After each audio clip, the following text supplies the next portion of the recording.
আজি মই নিজকে সৌভাগ্যৱান বুলি ভাবিছোঁ যে আনন্দীৰাম দাসৰ গীত এটি অনুষ্ঠান কৰিবলৈ সুযোগ পাইছোঁ। আনন্দীৰাম দাস মোৰ দেউতাৰ খুব বন্ধু আছিল। দেউতাই নাটক লিখিছিল, নাটকৰ মাজে মাজে আনন্দীৰাম দাসে গীতবিলাক লিখিছিল। গতিকে আমাৰ ঘৰলৈ অহা যোৱা হৈছিল, প্ৰায় দেখিছিলোঁ সৰুতে। আৰু সেইকাৰণে তেখেতৰ স্মৃতি দিৱসত আজি সেই কথাবিলাক মনলৈ আহিছে। আৰু আমি ক'ব নালাগে, জ্যোতিপ্ৰসাদ আগৰৱালাদেৱেও তেখেতৰ উচ্চ প্ৰশংসা কৰিছিল। এটা লিখনিত জ্যোতিপ্ৰসাদ আগৰৱালাই মানে কৈছিল যে বহুতে মোকে মানে অসমীয়া সংগীতৰ প্ৰথম ধাৰা হেৰি কৰিছোঁ বুলি, আৰম্ভ কৰিছোঁ বুলি কয়, কিন্তু এই ক্ষেত্ৰত মই কেইবাজনৰ নাম লৈছিল, তাৰ মাজত আনন্দীৰাম দাসৰো তেখেতে নাম লৈছিল। আৰু সেই কথাখিনি মোৰ দেউতাৰ আগত কৈছিল জ্যোতিপ্ৰসাদ আগৰৱালাদেৱে। গতিকে দেউতাই বোলে তেতিয়া খুব মানে গৌৰৱবোধ কৰিছিল যে দেউতাৰ বন্ধু এজনৰ কথা এনেকে জ্যোতিপ্ৰসাদ আগৰৱালাদেৱে কৈছে। আৰু ভূপেন হাজৰিকাৰ দৰে ব্যক্তিয়েও তেখেতৰ ওচৰত গৈ পেলাই গান পটকে লিখি দিবলৈ গৈ গান গাইছিল।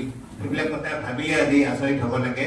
আৰু অলপ আগতে যিটো ইয়াতে গান গালে, পৰিৱেশন কৰিলে, আৰু এইমাত্ৰ যিটো মই গীত উন্মোচন কৰিলোঁ, তাৰমানে মই সদায় উন্মোচন কৰিলে ভাবোঁ এনেকুৱা এখন মোৰ ফটো থাকি যাব মানে উন্মোচন কৰা, কিন্তু তেওঁলোকে মানে এইটো পাহৰি গ'ল। এইখন আচলতে ধৰিব লাগিছিল, মই এইখন নিদিলেই মোক। গতিকে এতিয়া এবাৰ ধৰি দিওঁ নেকি? এখন ফটো যদি অমৰাই লৈ লয়, এইখন থাকি যাব। পৰম বন্ধু, এই গীতটো মানে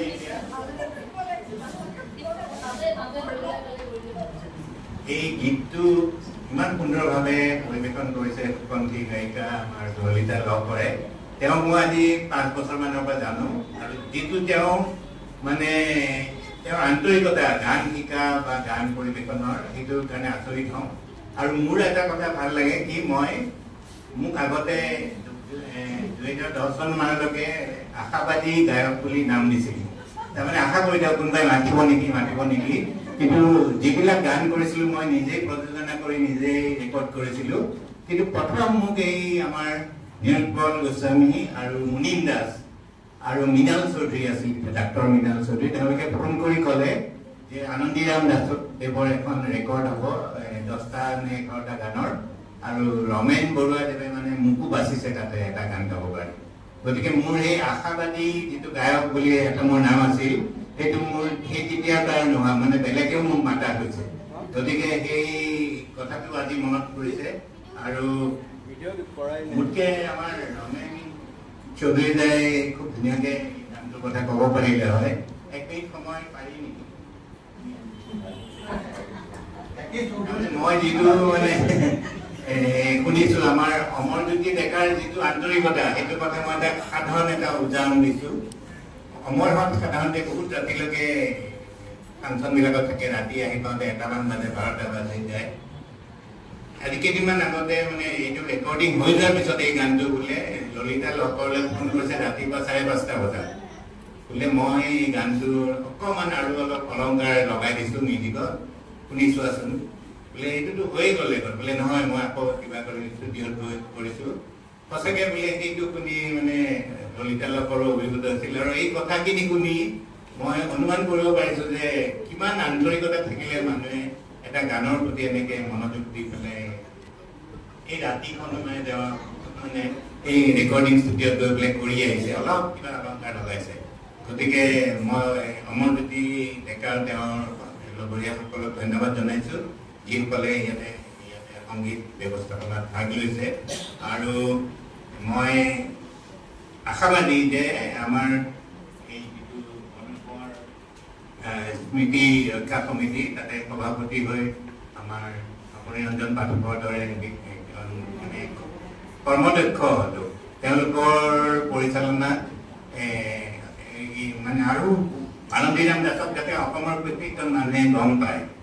আমি শুনামতে এই গানটো 1969 চনলৈকে, 52 চনত আৰম্ভ হৈছিল, কিন্তু 69 চনলৈকে আমাৰ লতাশিল বিহুতলীত সাংস্কৃতিক অনুষ্ঠানৰ আগে এইটো সমবেত সংগীত হিচাপে গাইছিল। এইটো কথা মোক এই আমাৰ আজি সভাত বহি থকা অঞ্জন দাস তুমি এটা ভাল কথা মনত পেলাই কিন্তু মই ক'ব খুজিছিলোঁ তোমাৰ কথাখিনি কাটি লৈ পেলাই মই একে চৌধুৰীটো তাৰমানে আমি এটা শুনিছিলোঁ এটা গমত যে সেই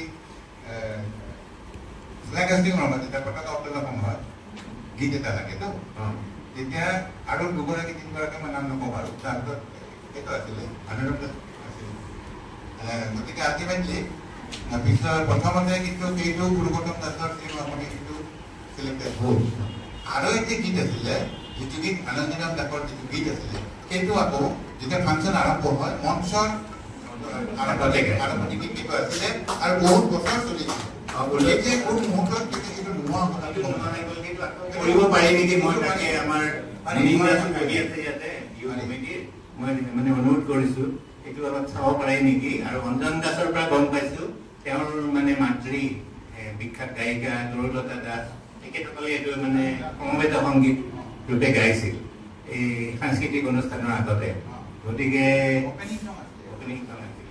সেইটো কি কাৰণে নোহোৱা হৈ গ'ল নাজানো তেখেতৰ মৃত্যুৰ লগে লগে এইটো নোহোৱা হৈ গ'ল এইটো যদি আমাৰ মুনীন দাস আছে তেওঁকে আমি অনুৰোধ কৰিছোঁ গতিকে যদি পাৰি এইটো মানে কৰিলে আমাৰ জাতিটোৰ কাৰণে এটা শুভ লক্ষণ হ'ব। ধন্যবাদ। মই ললিতা লহকৰ সংগীতিক জগতৰ উত্তৰ কামনা কৰিছোঁ তেওঁ আগুৱাই যাওক বাইদেউৰ কথা ক'বই নালাগে ইমান অকলে লাগি এনেকে কৰি আছে অকলে নহয় মানে লগত আছে হেৰি সংগীত তেওঁ মানে তেওঁৰ মনোবলটো দেখি পেলাই আমি আচৰিত হওঁ গতিকে তেওঁ ভগৱানে আৰু শক্তি দিয়ক তাৰমানে মই তেখেতক সুধিছিলোঁ মই আপোনাক বাইদেউ বুলি মাতিম নে কিমান বয়স আচল সুধিছিলোঁ তেওঁ মোতকে মানে ডাঙৰ বুলি ক'লে 2 মাহ ডাঙৰ গতিকে মই বাইদেউ বুলিয়ে কৈছোঁ আৰু আমাৰ এইখিনি সময়ত দেখিলে মোক এনেই 50 বছৰ যেন লাগে কিন্তু মোৰ 71 বছৰ হ'ব হৈছে গতিকে মানে আমাৰ পাহৰা হৈছোঁ এতিয়া লাহে লাহে গতিকে বাইদেউ পাহৰি যাব গতিকে এই বছৰ 2-3 বছৰৰ ভিতৰতে যিমানখিনি কাম কৰিব আছে আমি কৰিব লাগে গতিকে মানে এই তাকেই কামনা কৰি বাইদেউৰ সুস্বাস্থ্য কামনা কৰিছোঁ যাতে এই লৈ যাব পাৰে বাদ দেখুৱাই যাব পাৰে তাকেই কামনা কৰি মই